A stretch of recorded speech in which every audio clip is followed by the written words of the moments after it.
Ako, sobrang gusto ko kasama doon. Shoutout to Ronnie kasi galing kami dating, nakapunta naman po siya. I think it's about time, magising po tayo sa katotohanan. Ilang dekada, ilang years na po tayo nakapikit sa totoong nangyayari dito sa bansa natin. I think dapat mag-isa po tayo. You know, we stand up for what we believe in is right. And dapat managot ang dapat managot. Yun po yung pinakamahalaga para sa bansa natin. Hindi lang para sa ngayon, pero para sa future natin, sa mga magiging anak ko, sa magiging anak ng lahat ng nanonood ngayon. Sa totoo lang. Dami kong anak! Dami kong anak!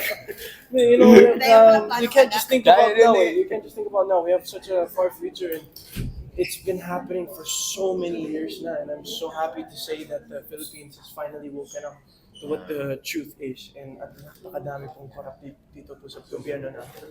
BJ, lalaki nila sa hearing, 35 billion. Oh no, I already talked about this. It's all a matter of accountability.